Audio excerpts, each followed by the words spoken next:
Gotta go right through that weed pile. Not ideal. Not with the crank. Well, with 30-pound braid, I'm not too worried about it. Holy crap. He swallowed it.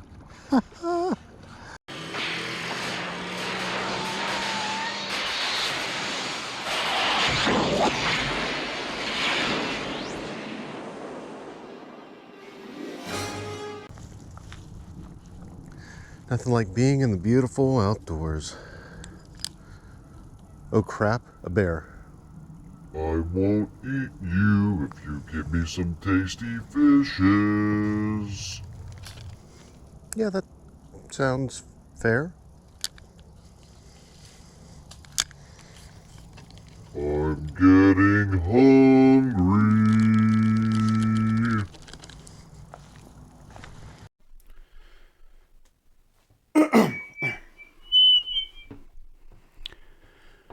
Hi, my name's Jake. I play saxophone, tour around the country, occasionally play bass, occasionally make and sell some music, and what's that other thing? Oh yeah, I also really love fishing.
So my buddy Dennis actually made me a few hair rigs here. Just jig heads with feathers tied on. So we're going to give these a try today.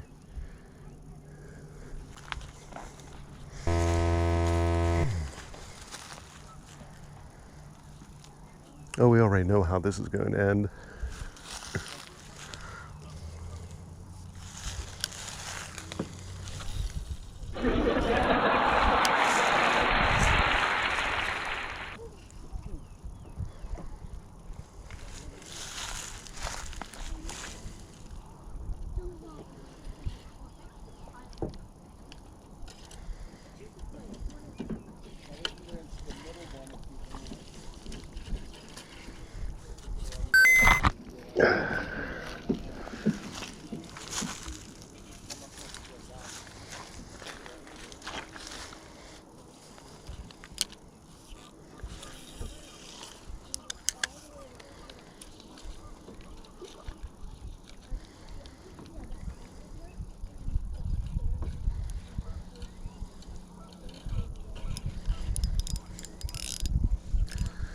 Yep, that's going to be a problem.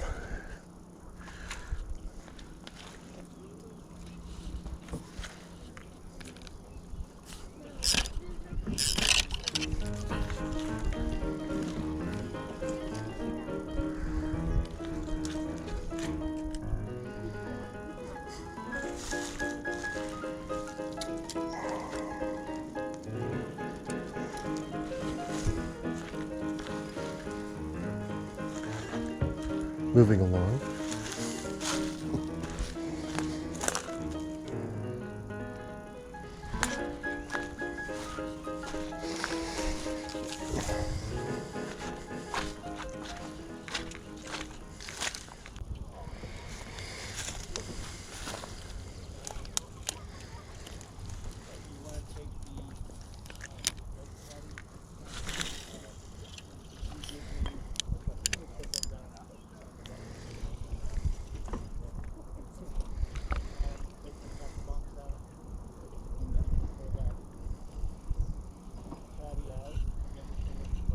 That is shallow.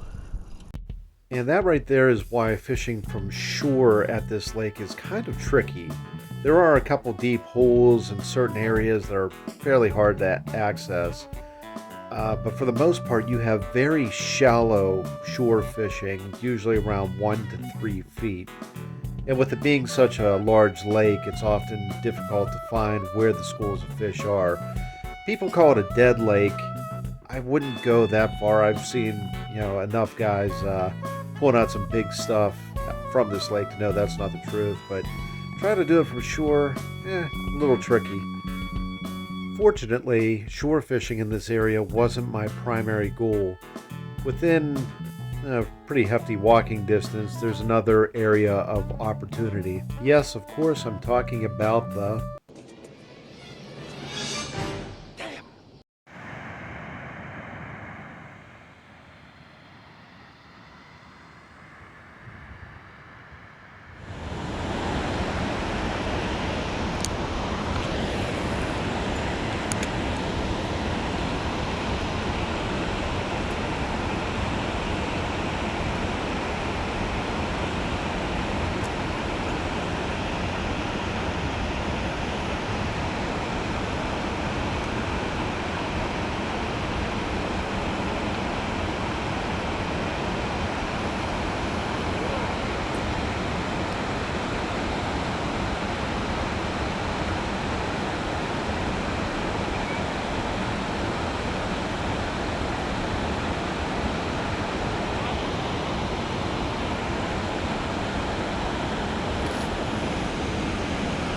Oop.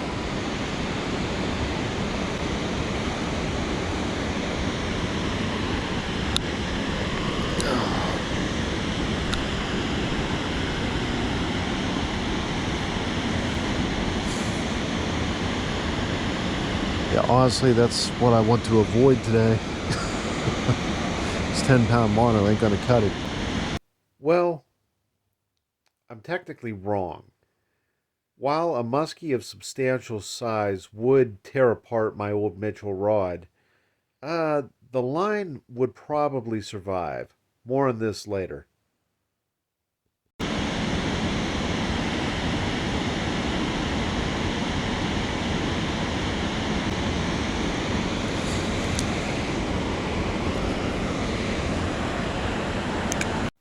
So I went on to catch these gentlemen reeling in 4 muskie in total in the 2 hours I was here this night.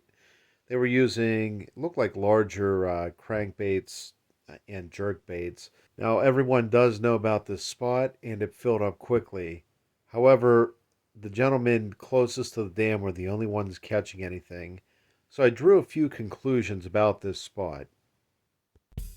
The best fishing occurs right after the dam to the first bend here. This is where all the muskie are hiding. It must be a deep hole. Beyond that, it gets fairly shallow. And with everyone I saw fishing there, they were going for bass, they were going for trout. I was throwing everything under the sun in there. I didn't see a single fish. And a primary reason for that is because after that bend, all the way down to this bridge here, there's another spillway.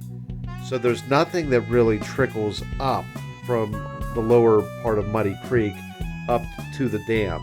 So everything kind of resides just in that deep area, including the muskie and everything that eats them. So the best advice would be get here early and make sure you get that spot. And oh yeah, don't fish this with a light rig. You'll be sorry if you do. And since what I just said is probably common knowledge amongst the locals, trying to get this spot is going to be pretty tricky.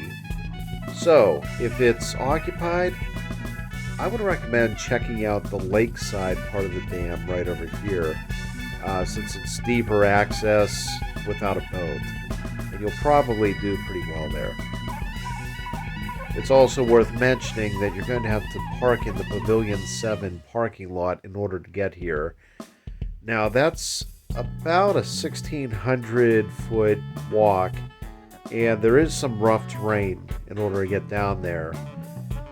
Now, physically speaking, if you're doing this, it's probably not much of an issue, but there is one thing that you have to pay attention to, especially this time of the year. You may notice me scratching my neck over and over again. And, well, there's a reason for that. I found something on it.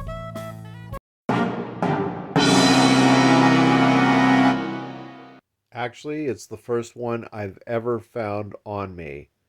Fortunately, it was a dog tick nymph, and they don't attack humans generally. With this particular species, at this point of their life cycle, they don't usually go after humans, much rather preferring small rodents. Now, the adult males in particular will attach themselves to the head of a human. However, they don't carry Lyme disease, and not all ticks are created equal. There's a ton of online research and documents and videos that describes each subspecies, what they can do to a human, and what they do in each stage of their development to a human. As a general rule of thumb, treat them all as very dangerous little creatures. What you don't want to do is smash them in your fingers. They will attack, and you can potentially get that bacteria that causes Lyme disease into your system. So, my advice is pretty simple.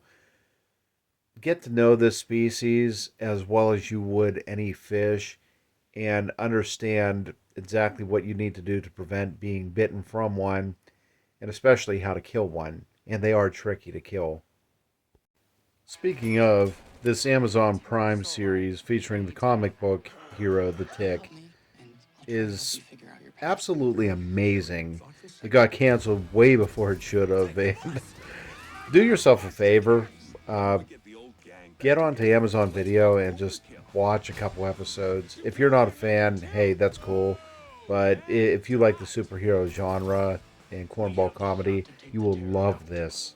Wait, what were we talking about? Oh yeah, Moraine State Park. Funny story. It's the first lake I ever swam in and rode a boat on. I used to call it an ocean back then. Didn't know any better.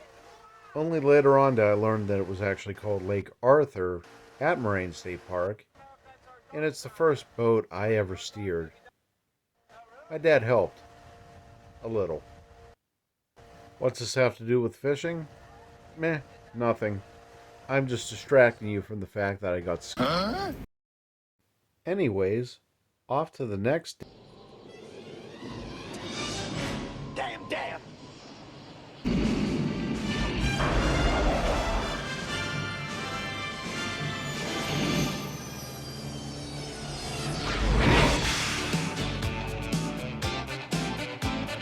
Later.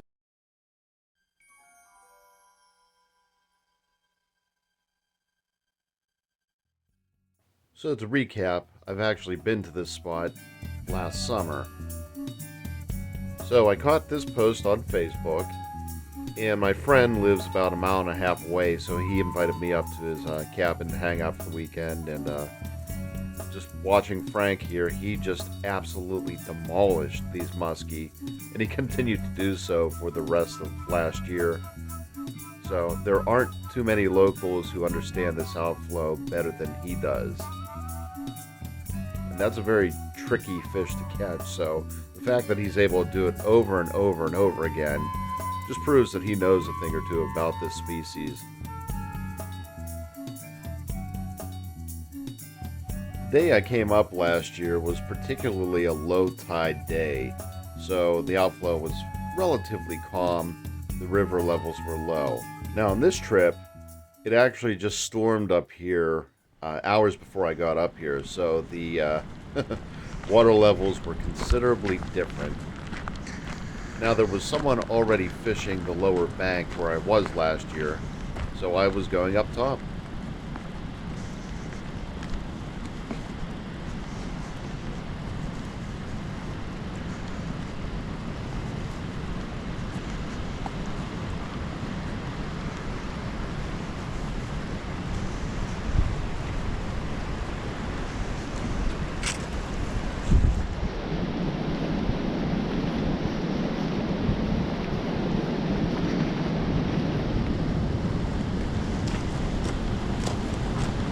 How's it going? So it took me a few minutes to recognize him, but that is Frank McGarvey himself, the muskie master of Tionesta. Oh, this is going to be a fun day.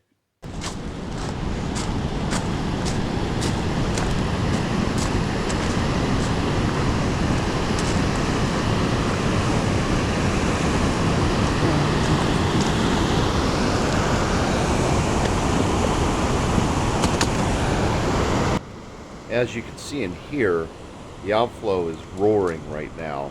Now, there is an advantage to this. I have been told that the higher tide and water pressure actually pushes the muskie out of the outflow pipe. That's the good news. The bad news is the faster the flow, the trickier all of this is to fish. So, we'll see how it goes. While I brought 3 rods, I ended up only using 2 of them just due to the nature of the speed of the current. I didn't want to get tangled up into Frank over there or anyone else. But basically I had a size 4/0 circle hook with a 2-ounce weight on it, and I hooked into the back of a large minnow. I bought bait at a hardware store about a mile away from the outflow park. So I was just going to let that sit there while I tossed any series of large lures in with another rod. Now, in order to offset the flow with a rod, there was only one particular rod in my arsenal that would actually be able to tolerate this. Actually, I felt pretty comfortable with this rig today, after dealing with a few issues. I think that the problem was just a little bit of overspooling. So let's see how it goes. I stuck a camera down here right at the shoreline last year. It's amazing how many fish are right here. Oh, yeah, I caught your the post on Facebook.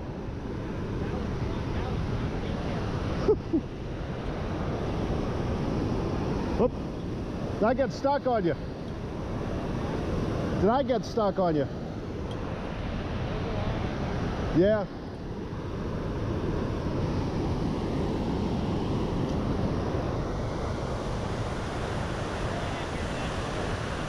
Oh yeah.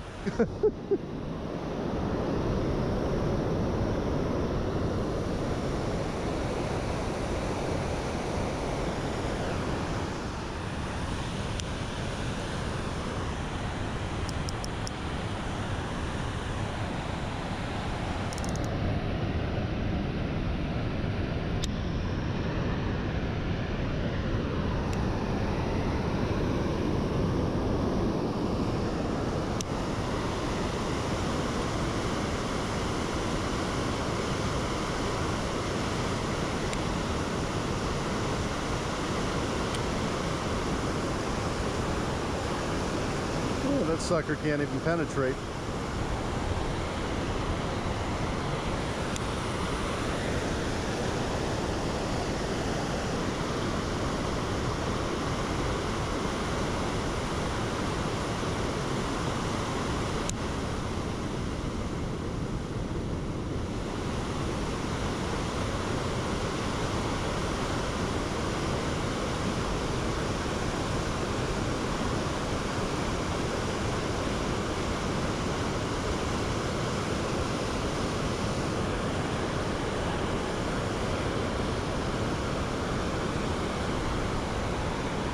Looks like we're gonna have to switch to a bigger lure.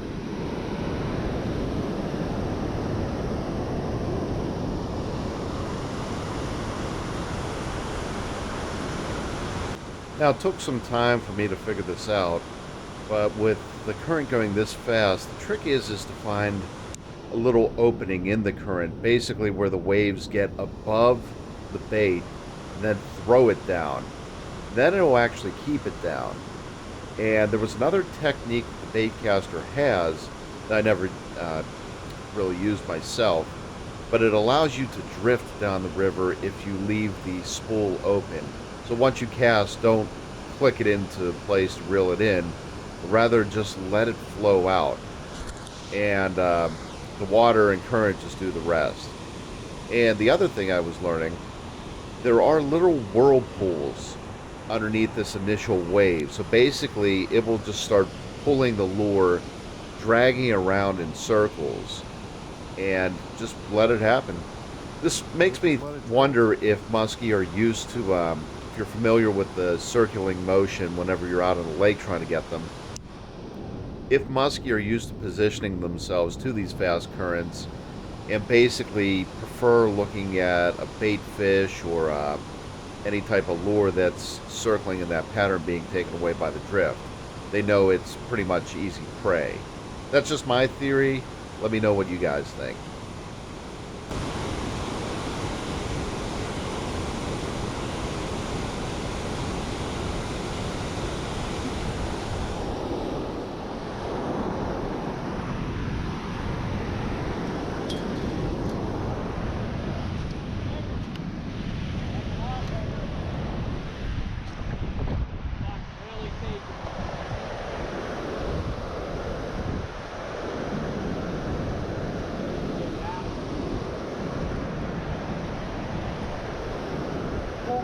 Oh boy.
Outside of having a drop net, which neither of us had, there's only one way to net these. You have to have a second person run all the way back down the dam and guide it into the net. I was the first one there. Eventually his buddy came with a bigger net, and that's advantageous. Longer pool, larger net in general. Gets these river monsters in a little bit easier, but hey, no one else was there at the time. I'm more than happy to be the net guy.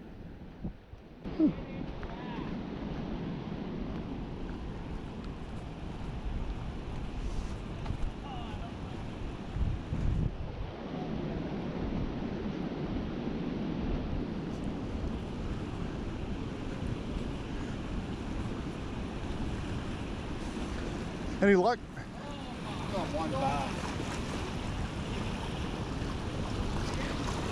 Yeah.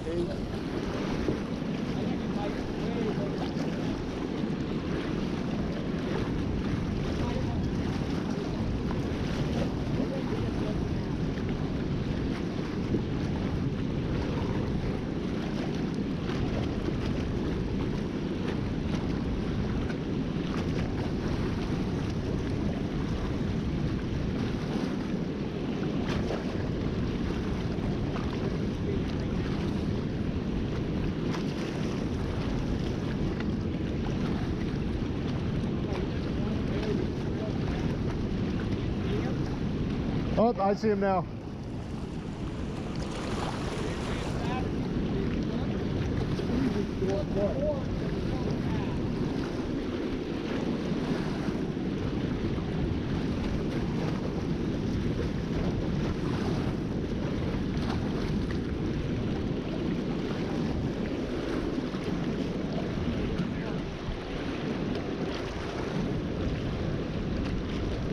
As long as he stays away from that stupid tree out there.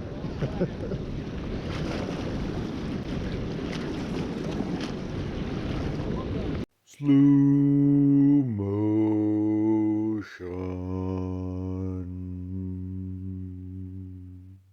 One of these days, I'm actually going to explain the meaning behind this gag. But not today.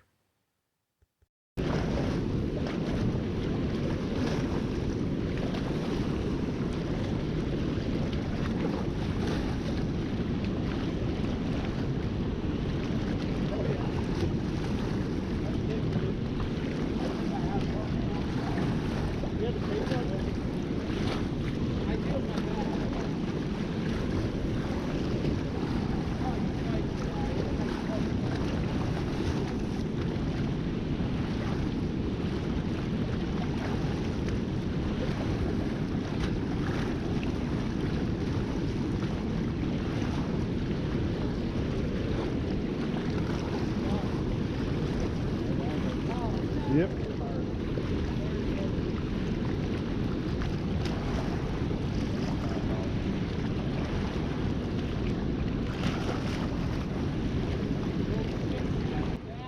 Keeping this unedited because I wanted to note the time of how long he actually had this thing on the hook.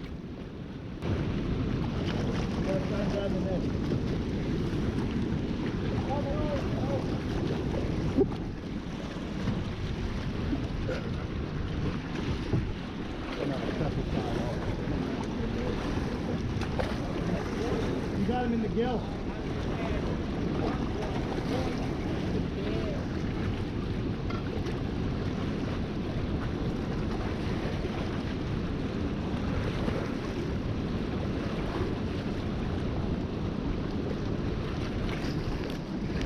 You got him right in the gill plate.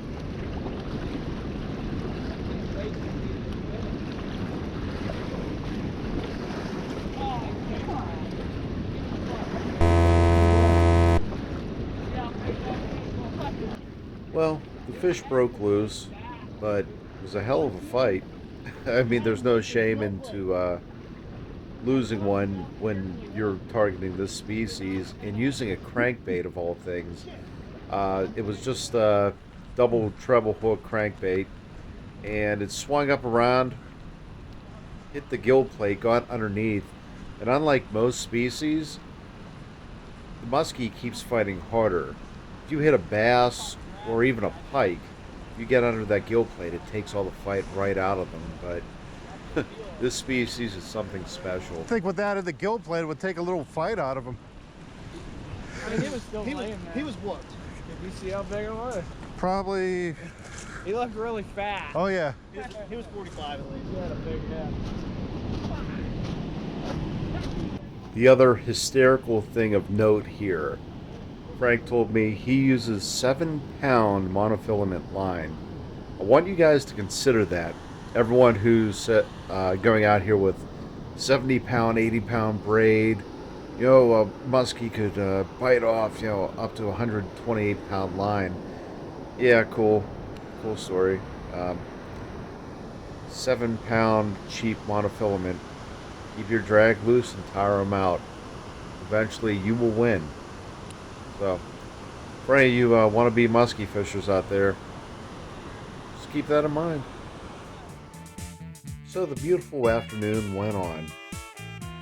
It was so nice it made me ignore a whole bunch of things, like the lack of anyone catching any fish, driving 2.5 hours in each direction, not being able to find a restaurant after I leave here because post-pandemic world. Do these mosquitoes have the West Nile? What have I eaten all day? It would really suck if I bought all these bait fish and nothing eats them. I hope I don't hit a deer on my way home. Uh-oh, didn't my girlfriend want me to take out the trash? I have to wake up at 6 a.m. tomorrow to make it to work. The people of YouTube are going to laugh at me if I don't catch a fish at three Skunk, lakes in a skunk, row. skunk, skunk, skunk, skunk, skunk, skunk, skunk,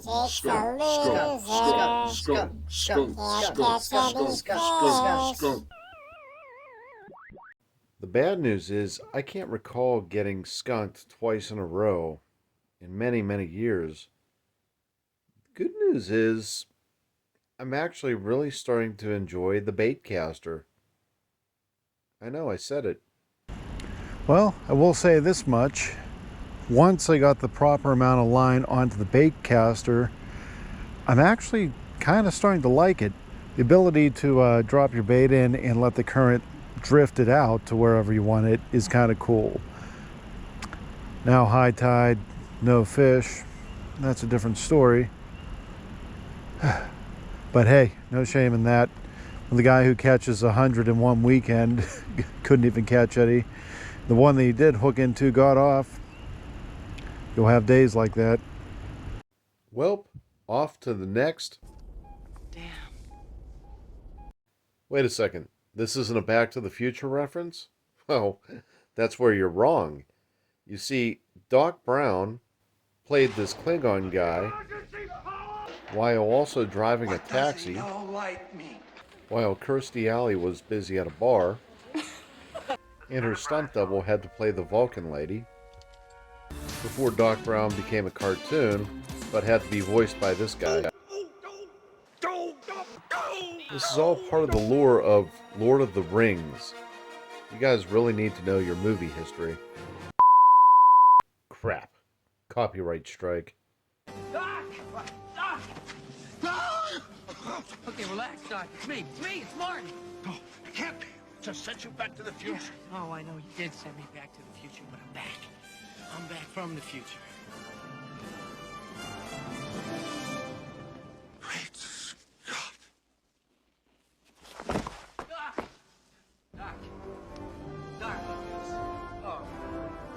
Yes.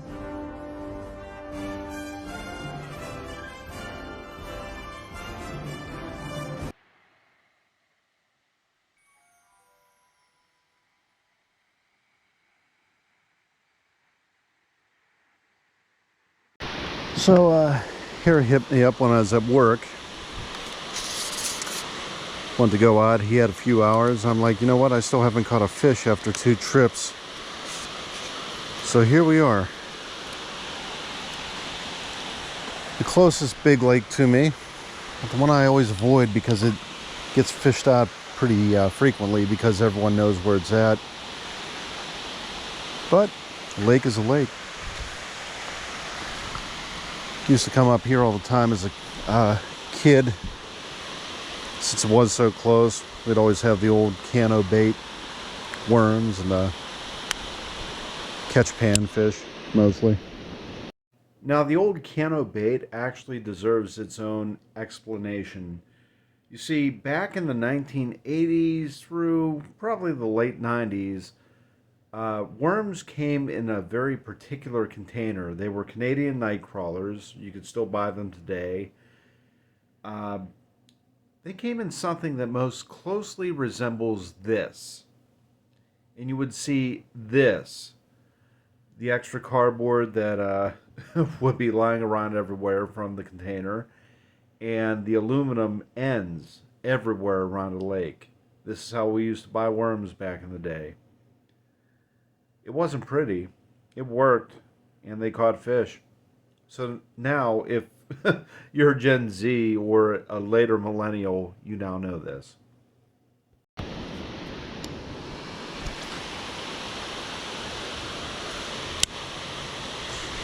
And after throwing this thing around in the dark last night, I'm starting to feel pretty comfortable with it. Now that I got rid of the excess amount of string that was causing backlashes. One little change.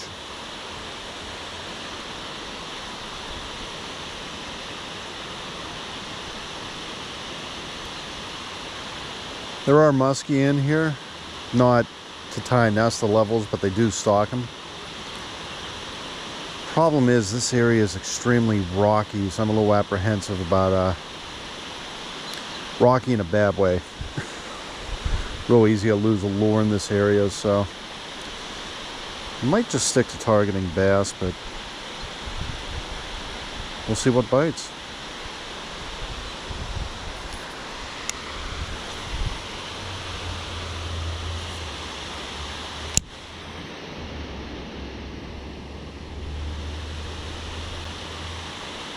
Like I said, this place gets excessively fished, especially on the weekends. It's just a little after noon on a Wednesday, so see what I mean. First snag on a wacky worm.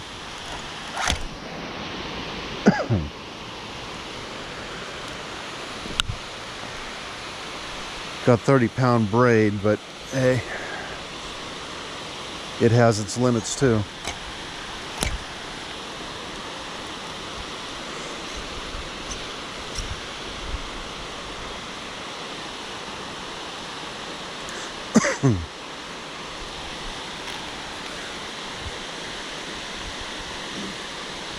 Yeah, it's in there good.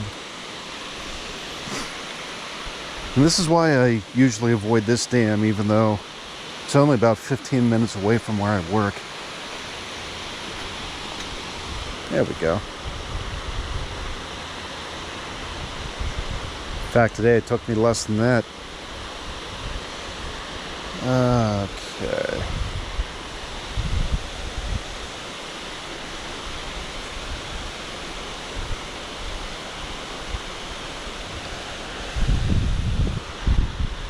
I could make that, bury that hook point, make it a little bit more resistant to rocks. Problem being, I haven't done a hook set with this rod yet, and especially with my left hand, I don't know if I would be able to do that. I don't trust myself yet.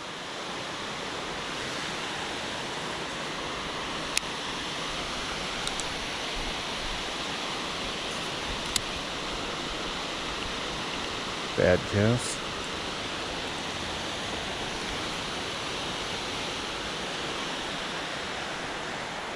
Yeah, this is a lake that also is in need of a good dredging. So up top it's very shallow for the most part. It's got some cool things here, but it's a challenge.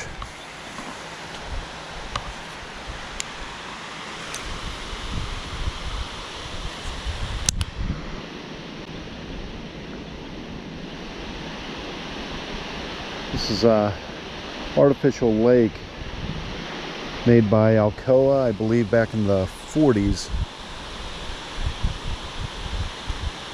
And back in 2004, during Hurricane Ivan, the hurricane came all the way up to PA, hit everywhere, lake included, all the creeks feeding the lake.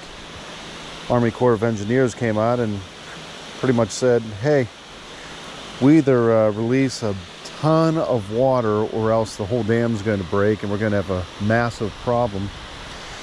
So they did that and basically flooded out Heidelberg, Carnegie, which is probably about 10 miles downstream. They feed into the Ohio River, but flooded everything out 4 feet plus, lifted a couple houses off their foundation. Wasn't pretty. Yeah, flow isn't fast enough to drift in down here. Night and day experiences from yesterday.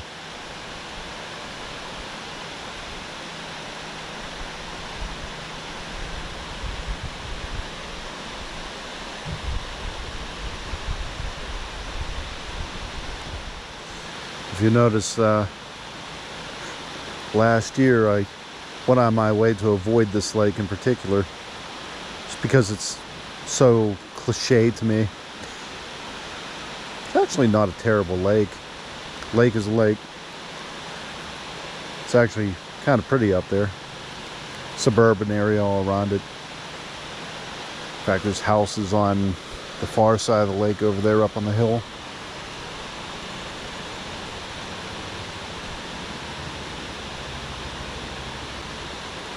And like I said, it just gets so overfished. It's usually off my radar. We might relocate as soon as he gets down here. Here he is. Enter Harry. The man of the people.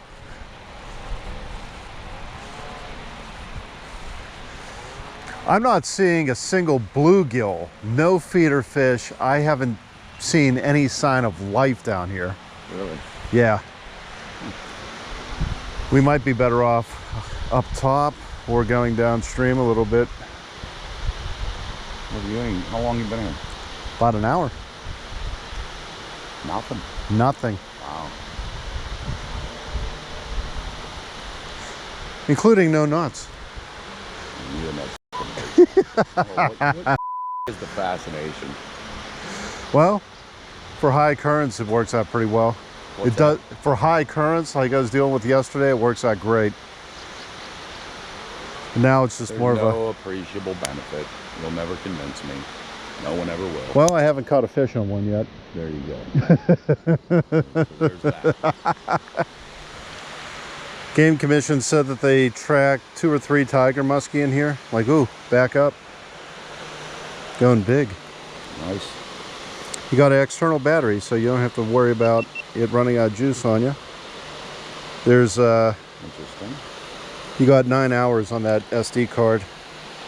I upgraded some shit. Apparently, huh? Makes my life a lot easier. How do we do this? You're alive. Just under, shoulder harnesses, head.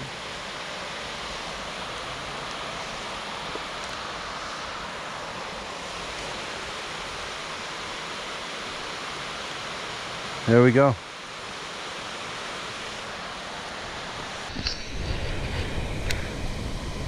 Set it and forget it. Yeah, I guess, huh? That battery's cool, but I still have this pack for my primary. Yeah, Forward. that's interesting. I keep it charged up in my car all the time, but Yeah.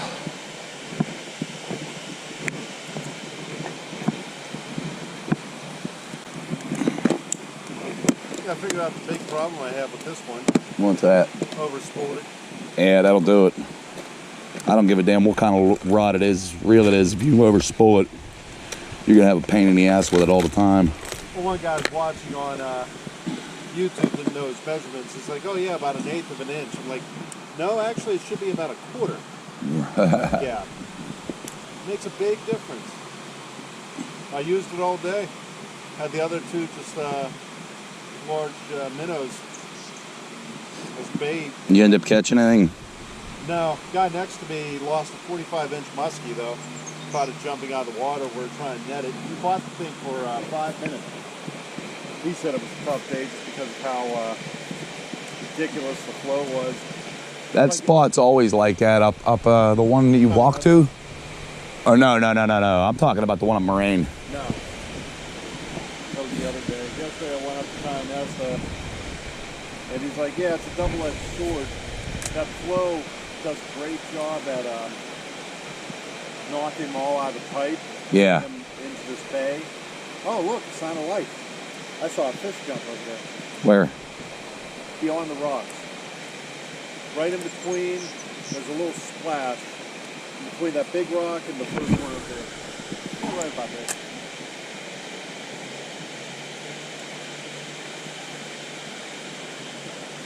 Looking at casting right into the rock. Shallow as hell. Oh yeah. Yeah, the deep part's beyond it. I was over there for a while, but it smells like goose shit, so. So ultimately, we came to this conclusion about this spillway. What you want to do is actually put on a pair of waders and walk out on this rock bed to here. The deepest part of the spillway is right here. This is where the fish are. and as far as I could tell, this is the only place where the fish are. So with a good set of waders on, you could fish this all day. Be very careful with the rocks and don't step off of this, because once you do, Harry has done this before, if you step off of that rock bed, the first drop is a doozy. But they're right in this corner, cast here. This is the only place where you're going to be able to catch substantial fish on the spillway. But moving along.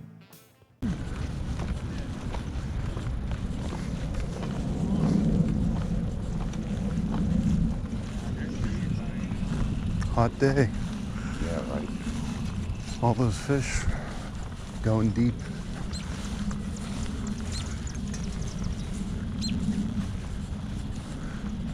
There's a whole walking path down there.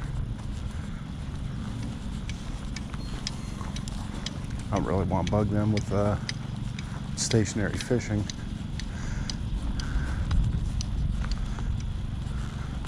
Okay, now I see we're using power bait, are we? Hey man, if it works, it works. I tell you, I had a stick bait on 20-pound braid. There's about a 24-inch trout came right up to it, followed me back into shore. I'm like, are you kidding me? Dude, you should have no interest in this. Catch trout on powers once in a while. Still may. I mean, at this point now they're... Down riggers or planer boards Mhm. on a boat. You'll hit lake trout on them all the time. Oh, they're vicious little too. Lakers are big up there. 17 pounder up there one year. I was on a walleye charter. Nice. Go figure, I catch a 17-pound lake trout. Jeez. Those are hard to find too. Not They only up there. Not up there. Fish on top of fish up there too. Right. You're catching fish, you're doing something completely wrong, or they ain't hitting. And with a charter, it's all their equipment usually, isn't it? With a charter, that's all it is. They're gonna get you right on top of the fish.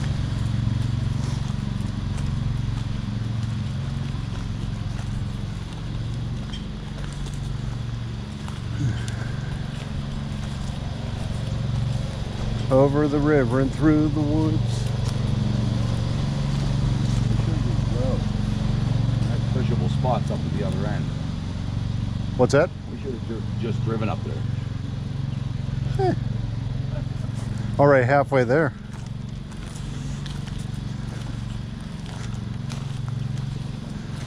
This would be fishable if you had a boat. Whips and ends with pots and pans, the whole world would be a change. I'm thinking about buying one of those collapsibles. Easy storage. Huh?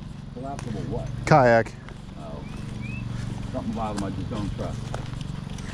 Well, I'll find out how good they are.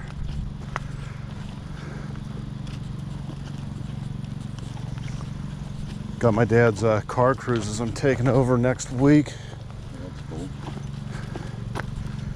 Easy money. Yeah, right.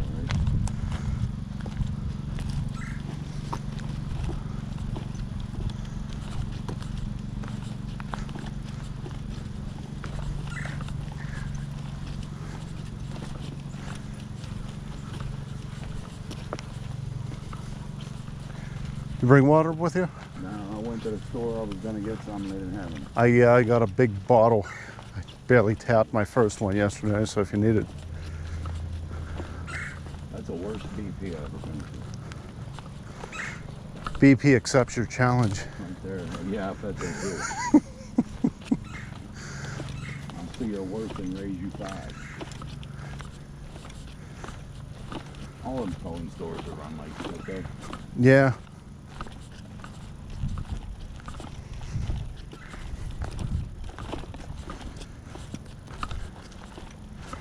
They had the one up in Dormont for a minute, but I heard they sold it.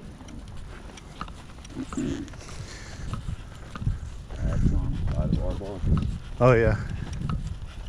So I got to give Sheets credit. They run a tight operation. Gecko's food is just as good, but their stores always suck. You know what? I'm gonna have to Oh, how about down here? tell you about Gecko that I'm not a fan of. Hey, down here there's a big rock.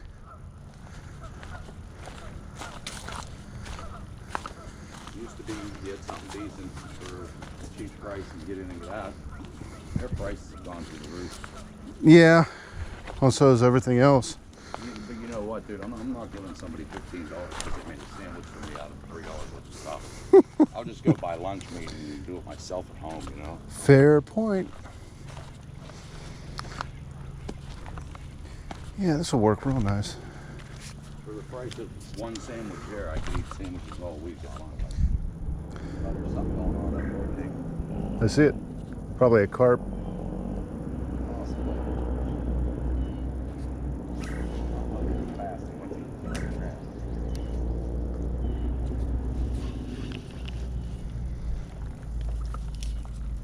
You know what I've noticed this year so far? Lack of bait fish. I'm kind of weirded out by it. By this time you should see a ton of minnow everywhere and bluegill. Yeah, that's the point. They're not coming. Well, of course, with the temperature dropping down and all that crap. I'm finding an abundance of rock bass too.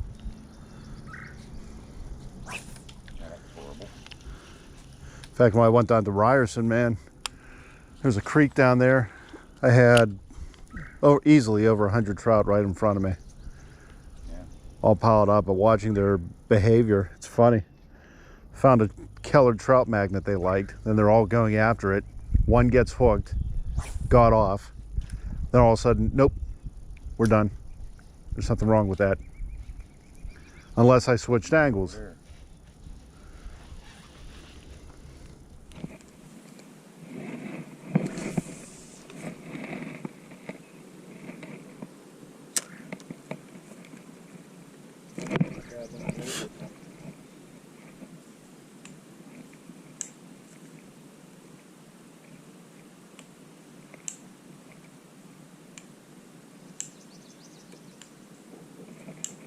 That's a bit. Oh, he spit it.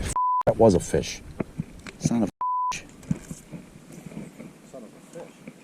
Something like that. So Harry took off, and I kept on trudging forward and exploring. And I found some Ants.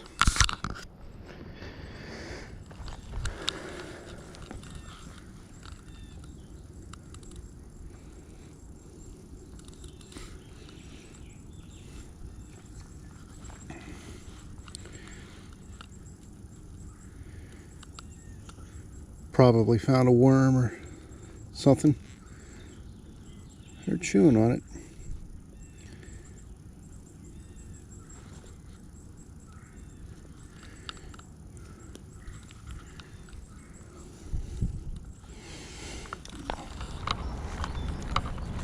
How you doing?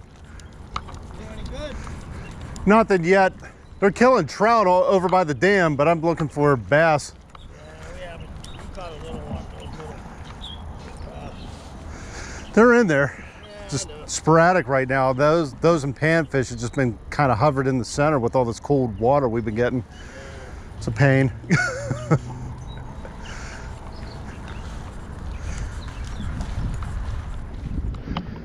Oh, they added that too. Little parking lot, little roundabout. Actually, I think widened the lake there. Spider webs. Let's hop on right over here. Man, this used to be easier. Oh.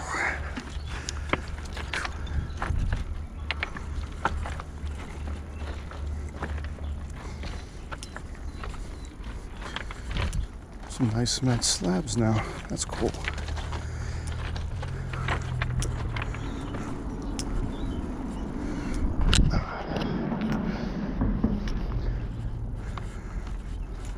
Oh, now that I'm looking at this, I think they actually did dredge it.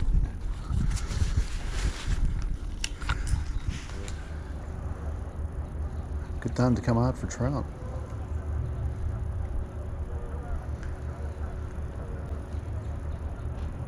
Oh, I had a bass following me in.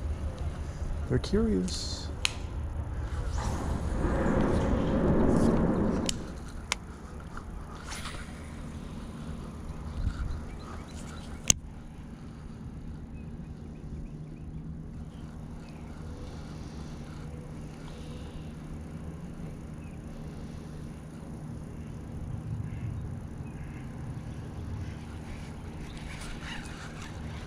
Oh, he spat it. Right by the plants.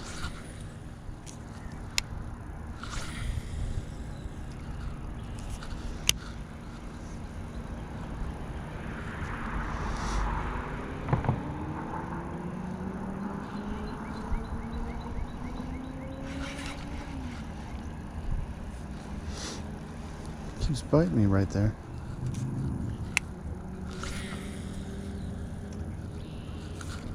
Gotta go right through that weed pile. Not ideal.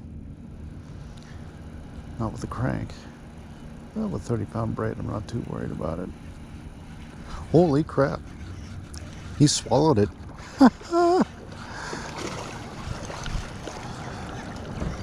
About time. Whew. About time.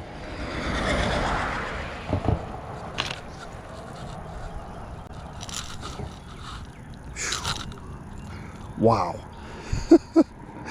Okay, that would be the whole day worth it.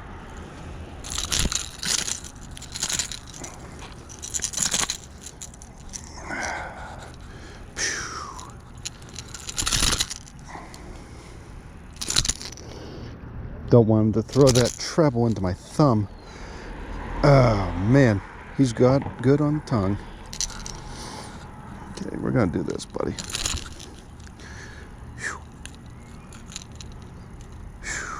Ooh.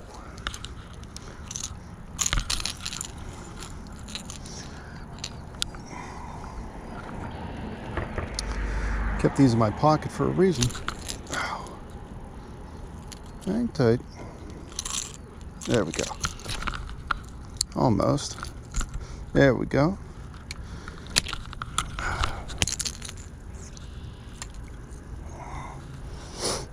I love treble hooks for their effectiveness.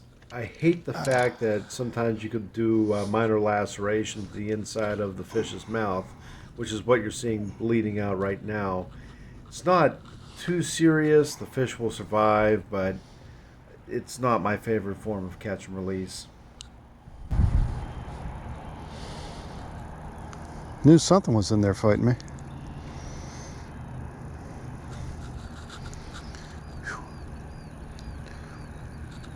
First one on the bait caster. Was a bit of work. So that was a scary couple days. Was wondering if I'd catch anything for this video, but the crankbait prevailed. And with all the experience I had, I can say I'm now comfortable with one of these through blood, sweat, and tears. So biggest thing, biggest takeaway, do not overstring these things. They're, I can't say the easiest thing to dial in and get used to, but they're not terrible. So, and there are a couple things I actually like better than spin caster, most notably just the left-hand pitches I'm able to do, so that's a nice bonus. So I'll be implementing more of this as bass season comes upon us. And until next time, keep on fishing.